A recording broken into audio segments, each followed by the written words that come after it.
जैसे नाम से काफी है, वेव ऑप्टिक्स।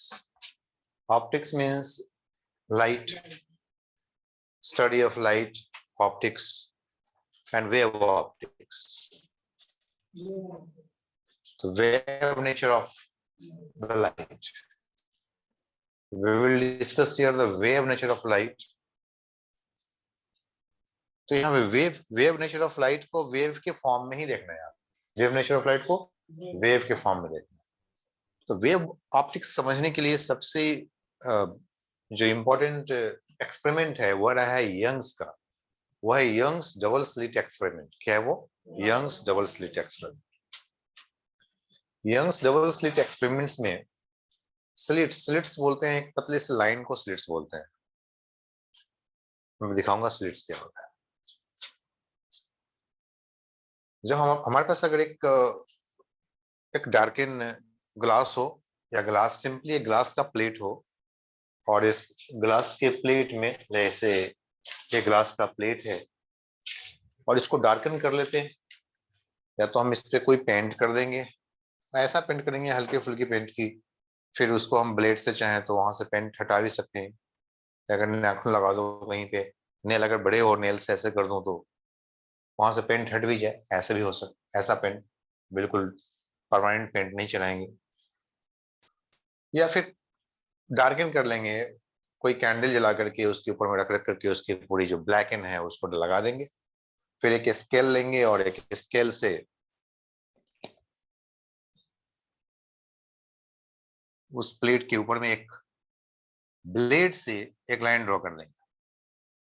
जब जैसे लाइन ड्रॉ करेंगे, जहां पे लाइन ड्रॉ करेंगे वहां से वो ब्लैक एंड पार्ट हट जाएगा। ये बन गया स्लिट। ये क्या हो गया भाई? स्लिट। और इसके ठीक बगल में थोड़ी सी कम डिस्टेंस पे, बहुत ही कम, बिल्कुल यहाँ पे टच करता हुआ ऑलमोस्ट, एक और स्लिट बना देंगे। लेकिन मैं फोटो में थोड़ी सी डिस्टेंस पे दिखाऊंगा। एक और स्लिट, दोनों के बीच में जो डिस्टेंस रहेगा वो स्मॉल डी का रहेगा, जो काफी कम है। और ये जो ग्लास है, इस ग्लास को हम एक कार्डबोर्ड लेंगे और कार्डबोर्ड के एक तरफ लगा देंगे, और बीच में अंदर में, कार्डबोर्ड के अंदर में, यानी कि कोई बोर्ड के अंदर में, कोई बॉक्स के अंदर में, और उस बॉक्स के अंदर में हम एक monochromatic light, monochromatic bulb, sodium bulb बोलेंगे, जो कि सिंगल वेवलेंथ देता है, कोई पर्टिकुलर वेवलेंथ देने वाला है। क्योंकि लाइट में तो एक वेवलेंथ का स्पेक्ट्रम है, बहुत सारे वेवलेंथ आते हैं, ऑलमोस्ट 400 नैनोमीटर से लेकर के 750 नैनोमीटर तक की सभी वेवलेंथ आते हैं। उसमें से कोई पर्टिकुलर वेवलेंथ वाला एक, उसके लिए हमारे पास सारे डिवाइस है, बल्ब बोलते हैं उसको, बोलते हैं मोनोक्रोमेटिक बल्ब, सोडियम बल्ब बोल सकते हैं। तो उसको यूज करेंगे और रूम को डार्कन कर देंगे। रूम को डार्कन कर देंगे, कि डोर वगैरह सब विंडो बंद कर देंगे, लाइट ऑफ कर देंगे। लाइट सिर्फ और सिर्फ अब उस बॉक्स के अंदर में जो बल्ब है वहां से आएंगे, और उसके अंदर से सिर्फ इस स्लिट से आएंगे। तो दो, एक लाइट यहां से निकल के आएंगे और एक लाइट यहां से निकल के आएंगे। और वो लाइट कहाँ पे जाएगा, इंसिडेंट कहाँ पे होगा? तो स्क्रीन हमारा वॉल ही रहेगा, जैसे वॉल है वैसे प्लेन वॉल हो उस पर। और थोड़ी सी एडजस्टमेंट करने पे, जिसको हम एक एक लॉन्ग टेबल रहेगा, लॉन्ग टेबल पे एक रेल बने होंगे, उस पर हम इसको एडजस्टमेंट कर सकते हैं, या थोड़ी स्लाइड वाइड करने पे मालूम चलेगा कि यहाँ तो सिर्फ 2 स्ट्रिप्स है, ऐसा ही बहुत सारे स्ट्रिप्स बन जाते हैं। ब्लैक एंड यानी कि डार्क, और bright, bright and dark, bright and dark, bright and dark, इसको स्ट्रिप्स बोलते हैं। Bright and dark strips, slit से स्ट्रिप्स निकलेंगे, स्ट्रिप्स बन जाएंगे, जैसे जेब्रा क्रॉसिंग होती है रोड पे, बिल्कुल वैसे, है ना। वॉल पे क्या आ जाएगा? एक जेब्रा क्रॉसिंग पैटर्न बन जाएगा। तो यंग्स ने इस चीज को देखा था, और यंग्स ने इसको कोरिलेट कर लिया वेव नेचर ऑफ लाइट से, कि ये दो वेव जो निकलते हैं, जब 2 वेव्स कहीं पे इंसिडेंट होते हैं, इंटरफेयर करते हैं, तो उनके रिजल्टेंट की वजह से ऐसा हुआ, उनके रिजल्टेंट की वजह से ऐसा हुआ। वरना सिर्फ लाइट होता, सिंपली एक पार्टिकल नेचर होता, तो क्या होता? यहाँ से एक लाइट निकलता, वहां पे आता, और एक का लाइट वहां पे, बस दो ही हमारे पास, दो ही स्लिट्स दिखाई देते, ये होते हैं ना। यहाँ से एक लाइट का शैडो जाता और दूसरा लाइट जाता। तो पार्टिकल नेचर के अकॉर्डिंगली हमारे पास दो ही आना चाहिए था, लेकिन ये क्या, ये तो बहुत सारे पूरे वॉल पे फैल गए, पूरे वॉल पे फैल गए। यहाँ से दो लाइट निकले और दोनों ने बहुत सारे स्ट्रिप्स बना के रख दिया। तो this shows the wave nature of the light. तो ये तो एक्सपेरिमेंट हो गया। अब इस एक्सपेरिमेंट हो गया, तो अब इसमें क्या क्या कैलकुलेट करना है, हमारे पास क्वेश्चन क्या क्या रहेगा। तो क्वेश्चन रहेंगे कि टू स्लिट्स के बीच का डिस्टेंस स्मॉल डी है, स्क्रीन और स्लिट्स के बीच का डिस्टेंस कैपिटल डी है, जो बहुत बड़ा होगा। मतलब ऑलमोस्ट ऐसा ही, स्लिट्स का डिस्टेंस प्रैक्टिकली अगर आपको थोड़ा सा कम मिलेंगे, और कैपिटल डी की वैल्यू उतना ही मिलेंगे जितना इस रूम में है। तो कैपिटल डी की वैल्यू इतना है, स्मॉल स्लिट्स ऐसा है। और बताइए कि जो पैटर्न है, साथ उन्होंने देखा कि जितने भी पैटर्न का जो विड्थ है, वो सब इक्वल इक्वल विड्थ का है। जो ब्राइट स्ट्रिप्स आ रहा है, वो भी उतना ही डिस्टेंस का है, उतना है, उसका भी विड्थ उतना ही है, और जो डार्क है उसका भी विड्थ उतना ही है। अब बिल्कुल सेंटर पे बिल्कुल ब्राइट आया है, इसके बिल्कुल सेंटर पे यहाँ लाइन, इसके ठीक सामने जो लाइन होगा ना, वहां पे क्या आएगा, सिर्फ ब्राइट आएगा। फिर इधर डार्क, फिर इधर डार्क, फिर ब्राइट, फिर डार्क, फिर ब्राइट, फिर डार्क, ऐसे ऐसे चलते जा रहा है दोनों तरफ सिमेट्रिकली, मिरर इमेज जैसा दिखाई दे रहा है। तो एक ब्राइट और एक डार्क की विड्थ को बोलते हैं फ्रिंज विड्थ। क्या बोलते हैं उसे, फ्रिंज विड्थ। तो क्वेश्चन आएगा, what is the value of the fringe width.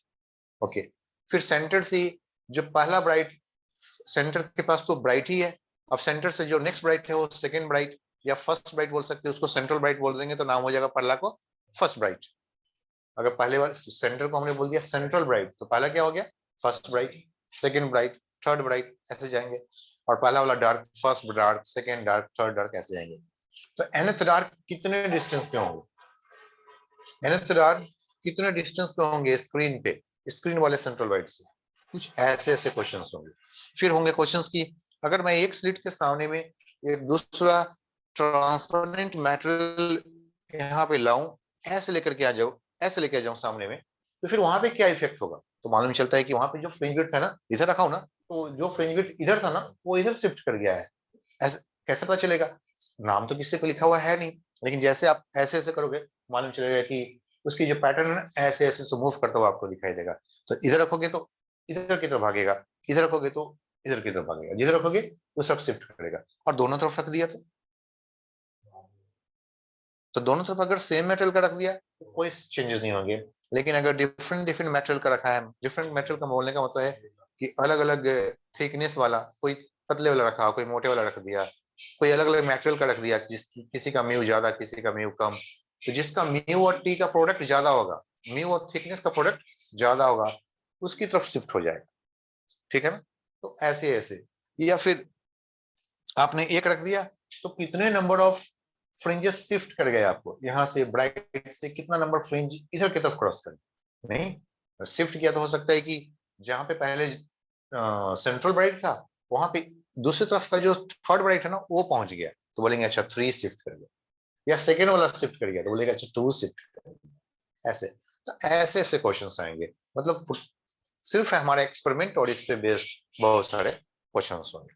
तो उस तरह के क्वेश्चन को हमें करने के लिए रेडी होना पड़ेगा। आई थिंक कि आपको समझ में आ गया एक्सपेरिमेंट क्या है, क्लियर है। अब हम इस एक्सपेरिमेंट को समझते हैं। इसे इसे बोलते हैं YDSE experiment. In shorts it is the YDSE experiment, Young's double slit experiment, YDS, Young's double slits experiment. Okay, so these are the slits. अगर हमें सब कुछ दिखाना हो तो स्लिट्स को हम अब एक 2 डॉट्स पॉइंट से दिखाएंगे, क्रॉस सेक्शनल व्यू देखते हैं इसका, और स्क्रीन को यहाँ पे दिखाया जाता है, और इनके बीच का जो डिस्टेंस है, स्लिट्स और स्क्रीन के बीच का डिस्टेंस, उससे हमने डी बोल लेते हैं। बोलते हैं भाई आप क्या हो, आप हो स्क्रीन, और आप जो ना, मैं थोड़ी सी इस डी जो विड्थ है इसका थोड़ा सा ज्यादा वैल्यू लेता हूँ कि हमें डायग्राम थोड़ा सा अच्छे से बन पाए। और सेंटर लाइन ये हो गया हमारा सेंट्रल लाइन, यही पे बनने वाला है ब्राइट फ्रिंज।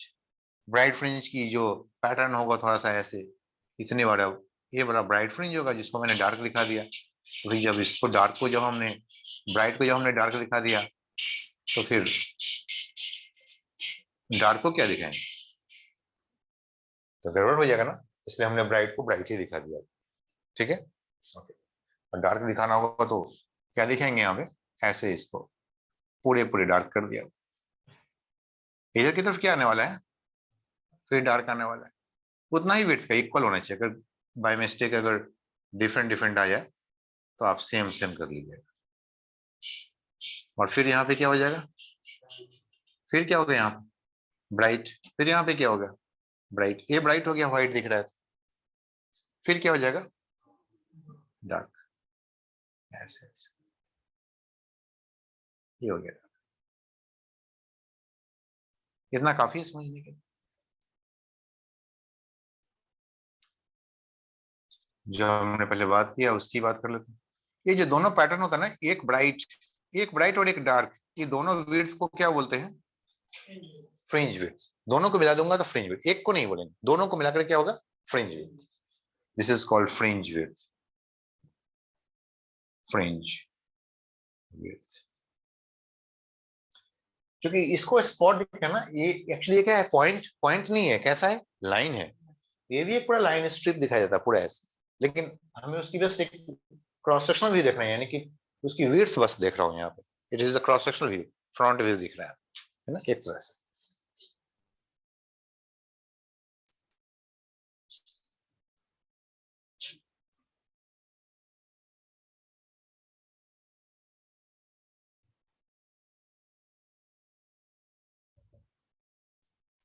सिमिलरली इधर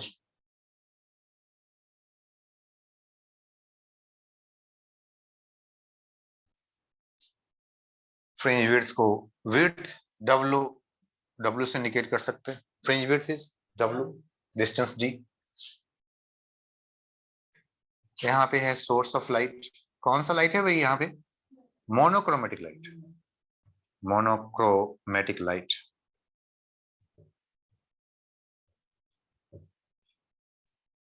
slit S1, slit S2, slit S1, slit S2। This is the central line.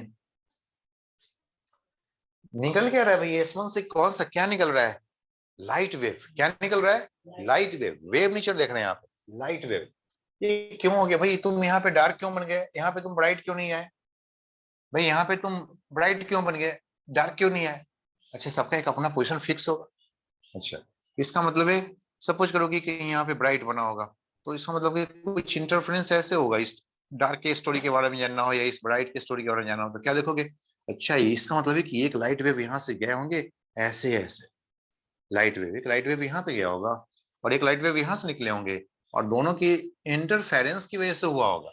दोनों की इंटरफेरेंस दोनों के मिलने से, दोनों की रिजल्टेंट की वजह से बना है। यहाँ पे ब्राइट या यहाँ पे डार्क कुछ भी हो सकता है, तो हम किसी एक पॉइंट पे देख लिया, जैसा इसका स्टोरी होगा वैसा ही इसका स्टोरी होगा, वैसा ही हर पॉइंट्स का एक अपना सिमिलर स्टोरी होगा। किसी एक को ले लिया। सपोज ये कितने डिस्टेंस पे है यहाँ से? तो सेंट्रल ब्राइट से सपोज ये y डिस्टेंस पे। कितने डिस्टेंस पे? y।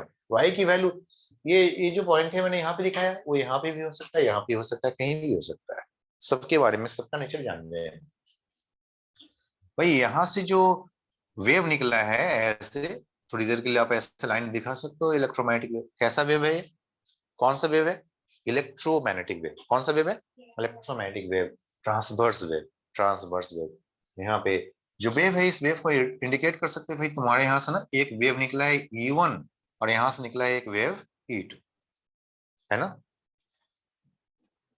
है तो इसी का पार्ट, दोनों है इसी का पार्ट, लेकिन वहां के लिए दोनों, इस पॉइंट के लिए ना, इस पॉइंट के लिए यही लाइट जो यहाँ से आएगा ना, वो ऐसे ऐसे होकर के आएंगे, और ये भी ऐसे। ये बोलेगा अरे मेरे लिए तो दोनों एक ही बराबर है, यहाँ से दोनों का डिस्टेंस क्या है? सेम है। ये बोल रहा है, ये वाला पॉइंट बोल रहा है ओहो ये मेरे से ज्यादा नजदीक है, ये मेरे से थोड़ा सा ज्यादा दूर है। इन दोनों के बीच का रास्ता जो ना, दोनों का पाथ है ना, थोड़ा अलग है। दोनों में पाथ डिफरेंस है, दोनों में कुछ पाथ का अंतर है। ये बोलेगा कि नहीं मेरे पास तो कोई पाथ डिफरेंस है ही नहीं, इसको यहाँ तक आने में भी उतना ही टाइम लगा होगा, इसको यहाँ से यहाँ तक आने में भी उतना ही टाइम और उतना ही डिस्टेंस कवर करना, सेम टाइम में सेम डिस्टेंस कवर करना है। ये बोलेगा कि नहीं इसको थोड़ा सा ज्यादा डिस्टेंस कवर करना पड़ा होगा, इसको थोड़ा सा कम डिस्टेंस कवर करना पड़ा। ये बोलेगा कि हाँ वैसा ही बात मेरे, इधर वाले जितने भी पॉइंट्स है सब बोलेगा कि इसको थोड़ा सा ज्यादा लगा होगा डिस्टेंस, इसको थोड़ा कम डिस्टेंस कवर करना पड़ा। इधर वाला सभी पॉइंट्स बोलेगा इसको ज्यादा डिस्टेंस कवर करना पड़ा, इसको थोड़ी कम डिस्टेंस कवर करना पड़ा, लेकिन सब में अलग अलग डिफरेंस। इसमें जैसे इस ऊपर जाएंगे इसको बहुत ज्यादा, इसको थोड़ा सा कम, है कि नहीं? पाथ डिफरेंस सभी में क्या है? अलग अलग है। पाथ डिफरेंस सभी में अलग, पाथ डिफरेंस लेकिन है, सिर्फ एक में पाथ डिफरेंस नहीं है, इसमें नहीं है, सेंटर पे। बाकी सभी में कुछ ना कुछ दोनों में पाथ का अंतर है, लेकिन पाथ का जो अंतर है, जो डिफरेंस है, वो सभी में अलग अलग ही है, सभी में अलग, एक जैसा नहीं। ओके, लेकिन एक बात तो तय है कि जितना जितना पार्ट डिफरेंस इस वाले डार्क में होगा उतना ही पार्ट डिफरेंस इस वाले डार्क में होगा, लेकिन इसमें ए लीड कर रहा होगा तो किसी में ए लीड कर रहा है। बात समझ में आ रही? Clear? Okay.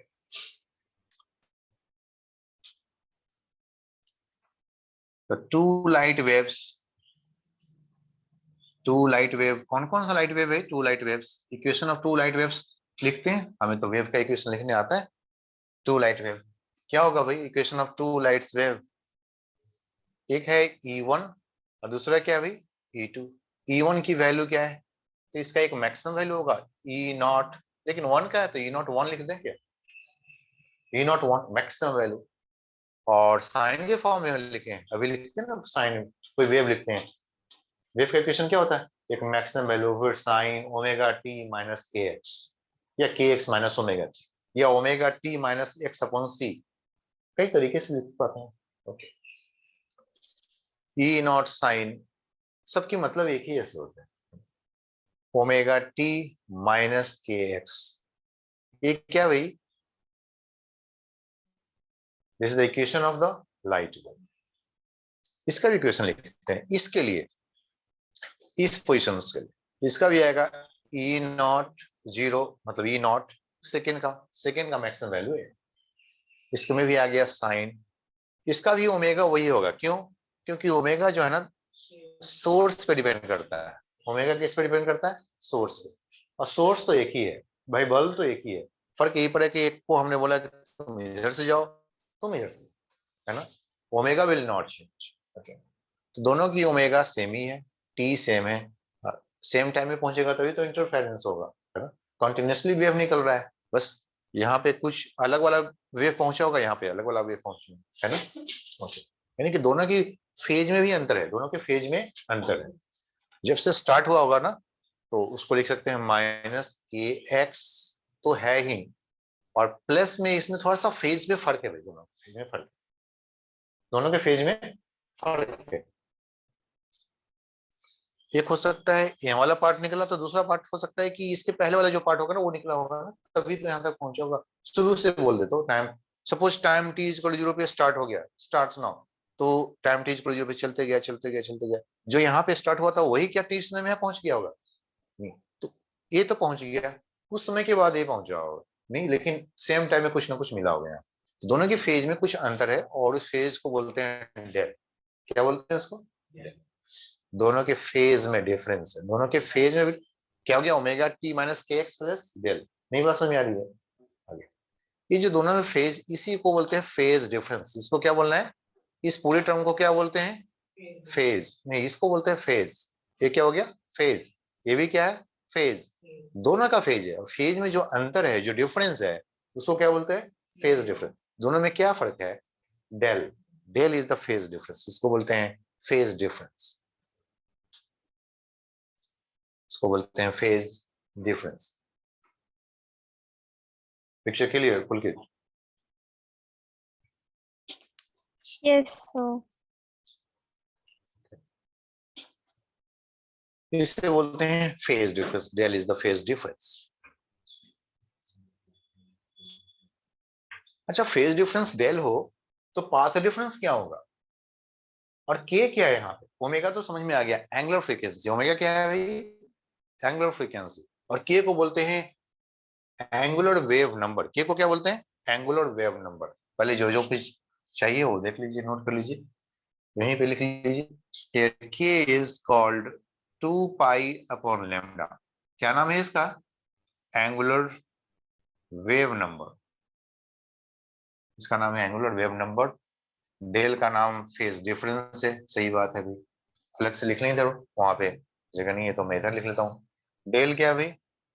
Phase difference.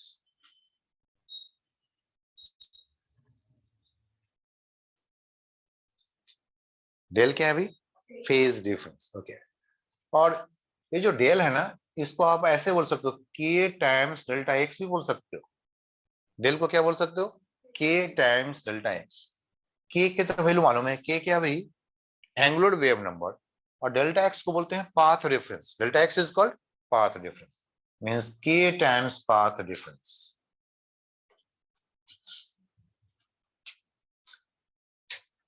Path difference तो हमें पता चल रहा है, इन दोनों की जो रास्ते में जो फर्क है, दोनों के जो पाथ में जो अंतर है, that is the path difference.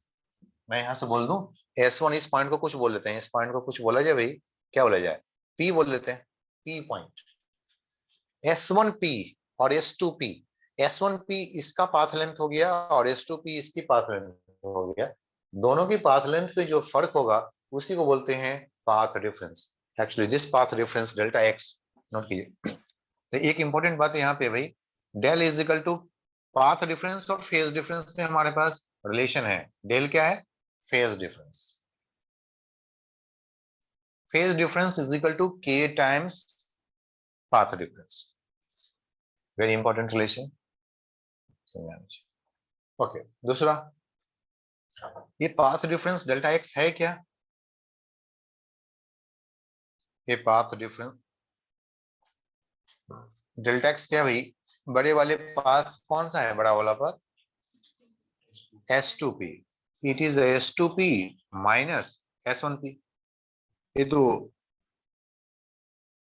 मौके पे पता चलता है, सिचुएशन में मालूम चलता है कि कौन बड़ा है कौन छोटा है। अगर मैं इधर की तरफ पॉइंट लेता तो S1P बड़ा हो जाता, S2P छोटा हो जाता।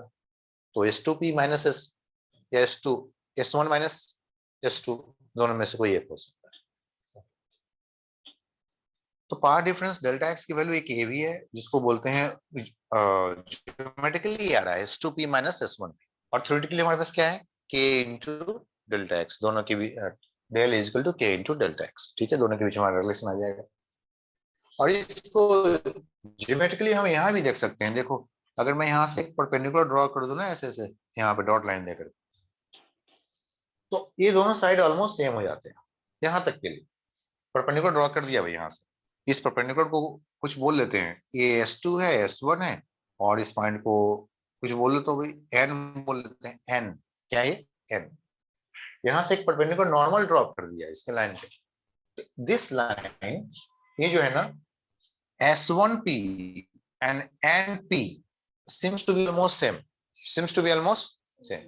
तो दोनों में जो फर्क है वो कितने का है? अंतर S2N। एक्चुअली यही तो पाथ डिफरेंस, एक्चुअली यही पाथ डिफरेंस। तो पाथ डिफरेंस की अप्रोक्सीमेटली कितनी वैल्यू है? Approximately, not exactly. जैसे जैसे वो साइज बड़ा होता जाएगा ना ट्रायंगल का, तो इससे छोटा है कि ये दोनों के बीच का डिस्टेंस क्या है? काफी कम है, प्रैक्टिकल डिस्टेंस काफी कम है।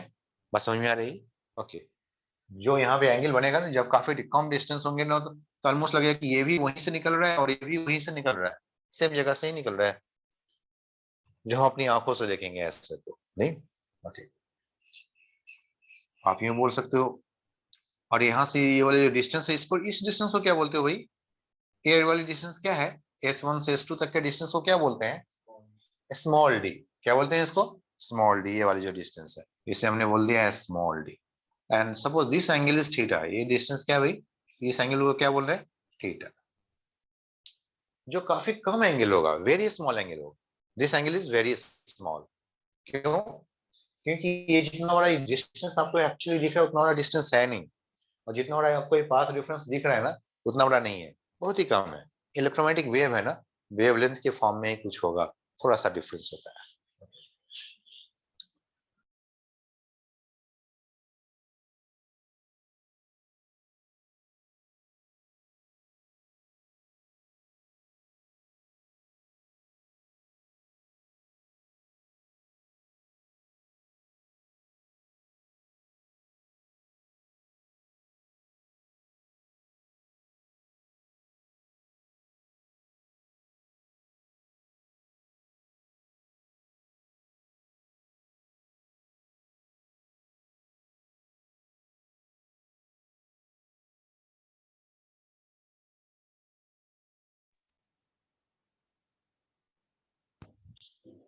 आ जाओ।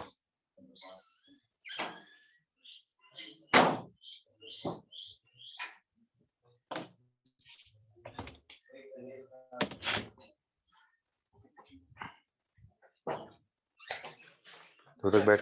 हाँ सर वो गगन सर बोल रहे थे कि आज मॉक 1 था, हाँ मेरे को पता नहीं सर उसके बारे में। तो हाँ वो बोल रहे थे कि कुछ हुआ कंफर्म, कौन सा पेज मिल रहा है, चेक करना, देख ले। देख लो। है नेट? हाँ जी सर। नेट है? हाँ जी बैठ के देखो तो तक, ठीक है। फैन चलाएगा, लाइट ऑन करो, मैं आधे घंटे बाद आता हूँ।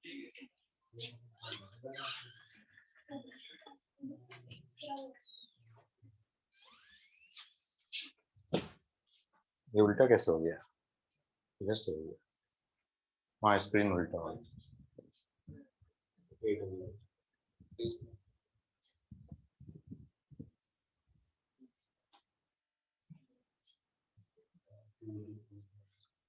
ये क्या है भाई? E2N S2N। तो ES के अब E कहाँ से आ गया? कैसे हो गया? चलो ये क्या भाई? S2N। क्या ये? S2N। हम इस S2N की वैल्यू को देख सकते हैं? अच्छा D के फॉर्म में और थीटा के फॉर्म में कुछ बोल सकते हैं क्या S2N की वैल्यू को? D sin theta. क्या बोल सकते हैं इसको? D sin theta. देखो याद रखना, पार्ट डिफरेंस क्या होता है हमेशा? इस केस में D sin थीटा हो जाता है। क्या हो जाता है? D sin theta. But theta is very small. Theta is, यहाँ पर थीटा के पास बिल्कुल लिख डालो कि theta is very small. Theta is very small. ये जो D है ना, D भी बहुत स्मॉल है। जितना दिख रहा है उतना है नहीं भाई, उससे काफी कम है। क्योंकि कंपैरिजन इस पेन की लेंथ से भी नहीं हो रहा है और नहीं हमारे नाखून के लेंथ से हो रहा है। कंपैरिजन हो रहा है वेवलेंथ ऑफ इलेक्ट्रोमैग्नेटिक वेव्स, है ना? वहां से कंपैरिजन हो रहा है सर। ओके, तो theta is very small. Theta is very small. Okay, तो वेरी स्मॉल का मतलब ये होता है भाई जब भी थीटा काफी कम हो तो sine theta is also approximately equal to the tan theta. और साइन थीटा इज ऑल्सो, कई चीज होता है भाई, if the theta is very small तो आप बोल सकते हो अच्छा sine theta is approximately equal to tan theta. And this can also भी, कभी जरूरत पड़े तो इसको आप थीटा इन रेडियन बोल सकते हो। थीटा इन रेडियन ये भी बोल सकते हो जरूरत पड़ने पे, हमारी जिसकी जरूरत पड़ जाएगी। अच्छा साइन की हम साइन थीटा ही बोल सकते हैं, टैन थीटा बोलना जरूरी तो नहीं है, लेकिन कभी रिक्वायरमेंट हो गया, हमारी जरूरत हो गई तो हम उसको टैन थीटा भी कन्वर्ट कर सकते हैं। और कभी हमारे रिक्वायरमेंट हो गया तो हम उसको थीटा ही बोल सकते हैं, क्योंकि सबकी वैल्यू तो एक ही है। हमें यहाँ देखने से लग रहा है कि सबकी नाम अलग अलग है, लेकिन सबकी वैल्यूज क्या है? एक है। आपको अगर याद होगा कभी तो मैंने कभी प्रूफ करके भी दिखाया हो आपको कभी। अच्छा दिखाया था 12 डिग्री से कम की किसी भी रेडियन के लिए आप प्रैक्टिकली देख लेना। साइन थीटा की वैल्यू, जैसे मैं बोल दूंगा कि सपोज करो कि मैं बोल दूंगा साइन 10 डिग्री बोल दूं, साइन 10 डिग्री बोल दूं। एक स्मॉल वैल्यू होता है लेकिन ये डिग्री में है। किस में है? डिग्री में। लेकिन वैल्यू छोटा है, 10 डिग्री इज स्मॉल एंगल। तो sine 10 degree is approximately equal to tan 10 degree. tan 10 degree. लेकिन अब इसकी वैल्यू तो तुम कैलकुलेटर से दोगे तभी तो पता चलेगा, लेकिन तुम्हारे कैलकुलेटर से देखने से पहले ही हम इसकी वैल्यू बता सकते हैं। मैं बोल सकता हूं कि ये 10 डिग्री रेडियन में कन्वर्ट करने पे जो आ जाएगा ना, वो हो जाएगा 180। रेडियन में हो गया भाई, डिग्री डिग्री कैंसिल, बच गया रेडियन, है ना? ये रेडियन में है। किस में है? रेडियन। मतलब क्या हो गया ये 22 3.14 डिवाइड बाई 18 कैलकुलेटर में देखो और ये वैल्यू आएगा इसका साइन 10 डिग्री। साइन 10 डिग्री की वैल्यू सबसे पहले देख लो tan 10 डिग्री के इक्वल होना चाहिए, और दोनों की वैल्यू कैलकुलेटर में देख लोगे तो इसकी वैल्यू इतना ही आएगा, सेम आएगा। आ रहा है ना?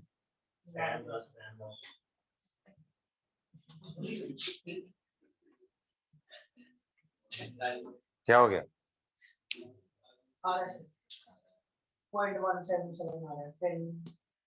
क्या लिख दे इसको? 0.77। इसकी वैल्यू भी उतना ही आएगा। एक इसका वैल्यू होगा 0.176 के आसपास आएगा। हाँ तो थोड़ा कम आएगा, लेकिन 2 डेसिमल तक सेम आएगा, 2 डेसिमल पॉइंट तक सेम आएगा।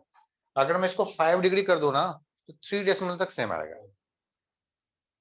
अगर मैं यहाँ पे 5 डिग्री कर दूं तो 3, और 2 डिग्री कर दूं तो 4 डिग्री, 4 डेसिमल 5 डेसिमल तक सेम आने वाला है। जितनी एंगल छोटा होता जाएगा ना उतना ही। ये तो मैं एक्सट्रीम पोजीशन पे ले गया हूँ, मतलब स्मॉलर की सबसे बड़ी वाली जो रेंज था ना वहां पे लेके चला गया। ठीक है ना। तो भाई जब भी हमारे मन करेगा तो हम कभी साइन थीटा इस्तेमाल कर सकते हैं और कभी टेन थीटा इस्तेमाल कर सकते हैं और कभी उसको थीटा इन रेडियन इस्तेमाल कर सकते हैं। हमारी जरूरत के अकॉर्डिंगली ये काम करेगा। सही बात है। आपने प्रैक्टिकली देख लिया। इसी को बोलते हैं हिंदी में हाथ कंगन तो आरसी क्या, पढ़े लिखे को फारसी क्या।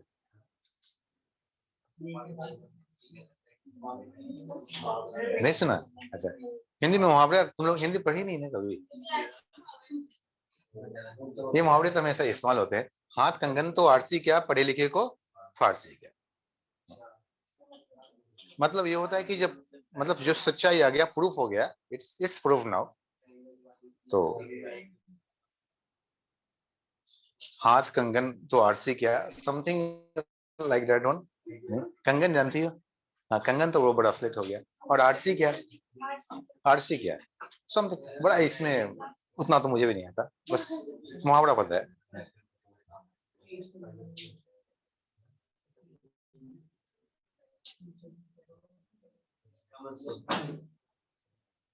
मतलब proof is, if the proof is there is no dispute, stop talking to each other.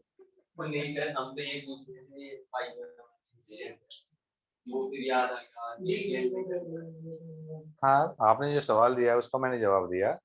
हाथ कंगन तो आरसी क्या, पढ़े लिखो को फारसी क्या। इसका मतलब ये है कि सब कुछ प्रूफ हो चुका है, इसलिए no discussion at all.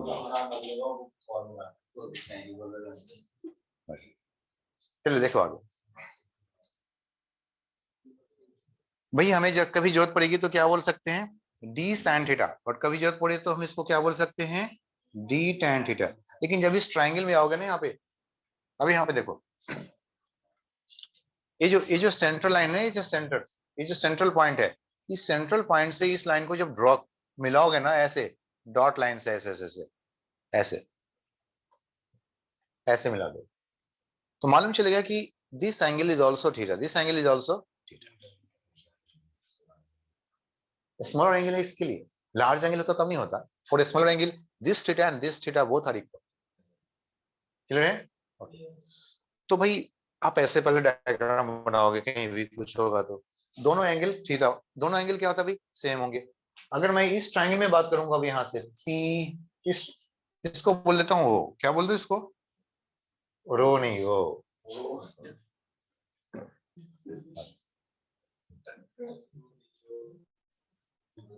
P O, और ये जो पॉइंट है इसको बोल लेते हैं एम, बीच वाले को। अरे इसको एम बोलो ना, ये हो गया। इस right angle triangle P O M में tan थीटा की वैल्यू क्या आएगा, y by D, y by D. इसका यूज होगा कि भाई हमें कहां पे, आवाज बिल्कुल, इसका यूज होगा हमें कहां पे ब्राइट आने वाला है, कहां पे डार्क आने वाला है, कौन बताने वाला है, y की वैल्यू बताएगा। अच्छा ब्राइट कितने डिस्टेंस पे है, बोलेगा 1 सेंटीमीटर ब्राइट है। अच्छा तो इसका मतलब 1 सेंटीमीटर ब्राइट, यहाँ पे ब्राइट मतलब, अच्छा फर्स्ट ब्राइट कितने डिस्टेंस पे है, तो फर्स्ट ब्राइट 2 सेंटीमीटर पे है, तो इसका मतलब यहाँ पे डिस्टेंस हो गया है ना। नेक्स्ट ब्राइट कहाँ पे आएगा, मालूम चल जाएगा। अच्छा इन दोनों के बीच में डिस्टेंस कितने का है, सबका रिलेशन किसके साथ आने वाला है, y के साथ है। इधर का टोटल मेजरमेंट कौन करने वाला है, y। इसलिए हमें जरूरत पड़ेगी y का। तो y की जरूरत के लिए हमारे पास ये tan थीटा आ गया है, this is equal to d into capital Y by D. और ये क्या है भाई, पाथ डिफरेंस, ये क्या है भाई, डेल्टा x, ये क्या है डेल्टा x। क्लियर है? तो हमें इतने काम करने पड़ते हैं, कुछ भी लाने से पहले इतने काम करने पड़ते हैं, समझने पड़ते हैं सब चीजों को। छोटी छोटी बातें हैं जो आपको समझ में आ गया होगा। क्लियर है बात, नॉट क्लियर? अब हमें इन सब इंफॉर्मेशन को बस यूज करना है। अब कैसे यूज करना है, तो टू, ये क्या है भाई, equation of two light waves है। और ये जो हो रहा है ये किसकी वजह से हो रहा है? तो interference of the two light waves की हो रहा है। ये पूरा इंसिडेंस किसको दे रहा है? Interference of two light waves. We are talk YDSC क्या भाई? Interference of two light wave, interference of two light wave.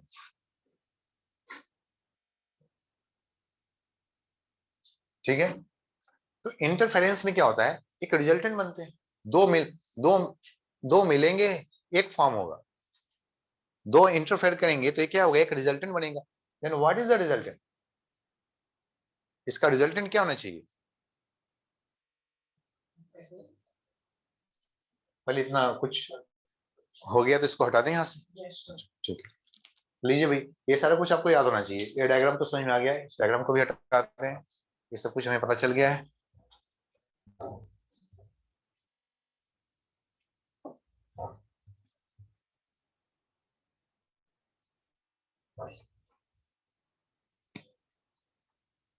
The resultant